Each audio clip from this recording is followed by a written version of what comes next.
Hi, I'm Travis from SRS Suspension. Today we're going to go over aligning your front forks properly. It's very important to align your front forks properly. A lot of people will go wrong doing that, simply just swapping a wheel out or maybe after a crash. But we're going to go over how to do that on a Japanese bike and an Austrian bike. There's just a very small difference between the two, but we're going to go over that step by step. We're going to loosen our triple clamps up here first. The bottom triple clamps only. We'll leave those top ones tight. We're going to come down here. You're going to slide your axle through from this side, and you're going to begin to tighten your nut here on the other side. Where a lot of folks go wrong is I keep turning this thing and it just keeps wanting to turn, and the axle over here continues to turn as well. Where they go wrong is they tighten both of these down. So we'll tighten just one of those down right now, and that's simply to keep the axle from turning in there. We're going to go ahead, we'll tighten our nut down, and then we're going to go ahead and tighten these pinch bolts on this side. All of your modern big bikes, or I'm talking big bikes 125 and up, we have axle clamps on both sides. Some of your smaller bikes, like your Cobra 50s, some of the Austrian 85, 65s, they only have a clamp on the other side there. So if you don't have a clamp here, don't worry about tightening those. Just make sure you tighten your nut, and then we'll show you what an Austrian bike looks like as well. This is that small difference I talked about. Your Japanese bikes have a nut, and your Austrian bikes actually have a bolt that goes inside, but it's exactly the same principle. Moving to the other side here. You can see here my axle is sticking clear out right now. It's very, very rare on a Japanese bike to have your axle sticking out of there.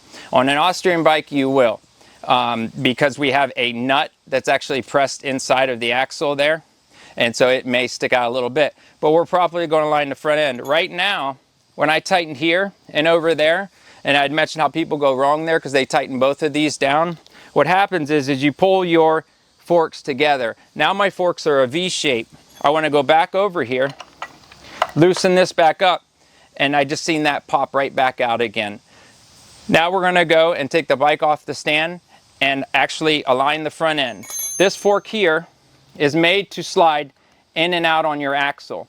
When you tighten the other side, whether it's a nut or a bolt, you are pulling the axle across.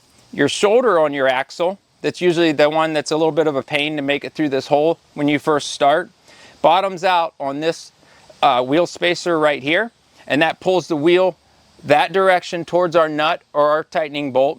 And then on the other side, your spacer here contacts your fork lug there as we're tightening that. Everything is bolted against that side. That side cannot go in or out. This side here is made to slide in and out on our axle so that we can true our front end up and get our forks properly aligned. Our front triple clamps are loose. Our bottom right side axle lock is loose. We're going to take our bike off of the stand. What we're going to do now is we're actually going to put the forks through their motion. And this fork on this right hand side is the only one, again, that can move in and out. It's actually going to align itself, but we're going to put it through those motions. And you can see that the axle has actually aligned itself, and my axle right now is looking flush with my fork. It's normal for your axle on a Japanese bike to be flush, or maybe if it even wants to go inside of the fork lug a little bit, let it do it. When we did this process here, we made sure that that fork could move in and out on there, and we did this process, we know that it's properly aligned. Now we don't want to knock it out of alignment, and so what we want to do, don't put your bike on the stand like you normally would, where we throw it sideways and get it up on there, because we might knock that out of alignment. So what we want to do, go back to the back of the motorcycle and grab your rear wheel. We're simply going to pick it straight up and rotate it over, put it on a stand. If you have a buddy, maybe just pick the back end up and have him slide the stand under for you. But we didn't knock anything out of alignment there. All right, we're going to need two tools for this. We're going to need, this one actually has Allen head bolts. Most of the time you're going to find a 10 mil bolt there on most common big bikes.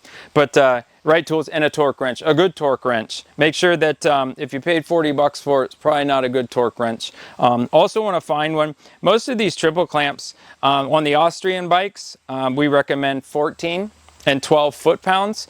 They are annotated with the Newton meter on them, and it just seems a little light, and I've had people where the forks move on them, front end twist really easy. Most modern Japanese bikes though, we do 12 and 12. Maybe look at your manual. If it is below that, I'm going to tell you it's not enough, but we don't want to over torque them. That's why we're using a torque wrench, because right now the top of this fork tube right here is probably right in this area. And when that fork compresses, that fork tube actually comes clear up into here. And so if we over tighten this clamp right here, we'll actually oval that tube, and then we have this round tube trying to come up in there, and that's going to create a lot of stiction, which in the suspension and hydraulics world is friction. And we don't want to do that. That'll prematurely wear out our bushings. You could blow a seal from something like that as well. So we want to make sure that we don't over torque them. Make sure we torque them, do not over torque them. Right now our tops are already torqued, and what we're going to do is run this in. We're always going to end with our bottom axle lug on that side, our axle lock. We're always going to end down there. So we start the farthest from where we want to end. So we're going to torque this side, then we're going to torque the right hand side, and then the bottom there. The reason we do that is because some of these forks, if you've ever slid your fork up in the clamp, some of them go right up in. Some of them you kind of have to turn it and push a little bit. So these fork clamps can come unsprung a little bit more sometimes than others. And when we do that, we're trusting that these triple clamps were machined to be in line with each other. And so that's why we're doing this, but because by tightening this, it might actually pull that wheel over a little bit. But again, we're trusting that these are machined to be in line. So we're going to go ahead and torque this side. This is a solid triple clamp. A lot of the aftermarket triple clamps, you'll have a split where this bolt here has its own bar, it goes across, this one has its own bar. On these ones right here, we want to torque them down. Again, I'm at 12 foot-pounds here. I got a click. I go to the other one, get a click out of that. Every time I tighten this, it may pull that side down, then this side. And so what we want to do is we want to keep rotating back and forth until we get a click out of both. That will ensure that they are both torqued to that 12 foot-pound mark. On your smaller bikes out there, you'll want to look in the manual and see what the torque is, because we don't want to torque 12 foot-pounds on a 65 or a 50. On a lot of the 50s, the bolt will break or strip. So we want to make sure and look at your manual, see what it says for torque, and make sure that we torque properly. If you have a problem with a front end twisting or something like that, I would recommend maybe bumping your torque up a little bit more up here first, and then possibly down here. Here we're not really crushing a lot, we are a little bit, but this one is extremely important that we don't want to over torque that because of that inner tube coming up inside of there. That side is torqued there now. We're going to jump to the other side. Again, we're trusting our triple clamps are machined to be in line with each other. That's why we went left side, and then right side bottom. We got a click out of both of those, and now we can go down here and tighten these down. If you're a person that just lives by torque specs, you want to look that up in your manual, have at it. I tighten those with a 10mm T-handle, and I tighten them by hand pretty tight. There we're not crushing anything. We're not going to oval that axle. Don't tighten them enough where you strip them out, obviously, but tighten them down nice and snug. And you can also see that my axle here is not protruding past my fork. Again, that's a good sign that possibly your front end is still misaligned, that you may have a burr. Some people will hit the end of their axle there with a hammer or something. And what happens is it'll mushroom that out, and it won't allow this fork to slide in and out. If you do that, you'll need to take your axle, maybe on a belt sand or something like that, and just take that outer edge down if it was mushroomed. Whether it was something that you did possibly by mistake, or maybe the previous owner of your motorcycle did it.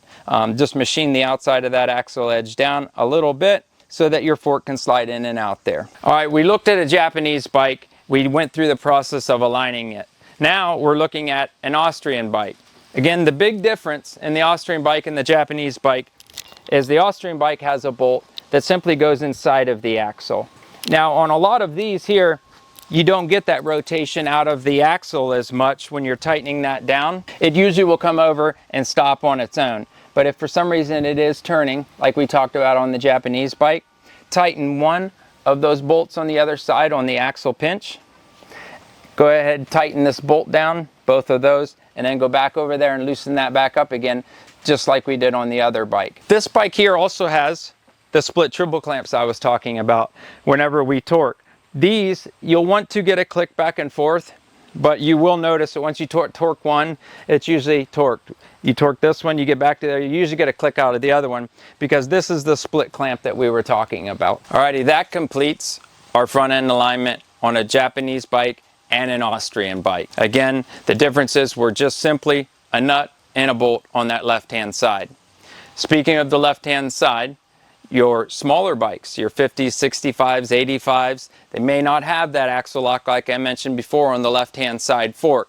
Don't worry about that. Tighten your nut or your bolt in the end of your axle, go back over, loosen up that right-hand side, and take the process from there. Aligning these forks is extremely important. Every single weekend I probably have at least one person when I'm set up at the track come up to me and they're like, man, my front end, it feels stiff. Or especially on some of the smaller bikes, Dad comes over and he's like, this front end feels a little notchy. And the reason is because the forks were misaligned. When some people may want to go after a clicker to correct that, it's simply just an alignment issue. Also on your big bikes, your Showa bikes, your Kawasaki's, your Suzuki's, your Hondas, the Showa 49mm fork is very, very sensitive to having the front end aligned. I've actually seen where someone misaligned their front end and blew the fork seals right out of a brand new set of service forks on a Honda 250F, simply from being misaligned. On that Showa fork, the lower tube, we call it a Showa 49 because this lower tube right here is 49mm. This fork got bigger, the tube got bigger down here, but this one didn't. And so that seal, that fork seal that's in there, is getting skinnier and skinnier. So any kind of misalignment there will open up a gap here on the outside, and it'll let oil out and dirt in. So again, the Showa 49, very sensitive fork. Most of your big bikes, your Japanese and your Austrian bikes, all come with 48mm forks.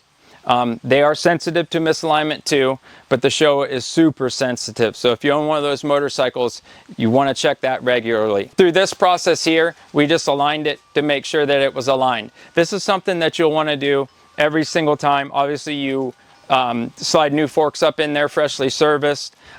Anytime you change a front wheel out, okay, people can misalign the fork. Say it was aligned and you just simply took your wheel off to put a new tire on, put it back on, and people will, again, misalign their fork just simply from that. Also, any kind of hard crash. And it's not necessarily where handlebars are going one way, wheels going the other, where your forks get twisted. If they do that, you simply loosen that stuff up, stand in front of the bike, hold the wheel between your legs, wiggle the handlebars and stuff, and they'll usually line themselves right up, but we go through that whole process again. So even after a crash, come back, double check that to make sure your front end is aligned again, and you'll get the maximum life out of your set of forks and fork seals.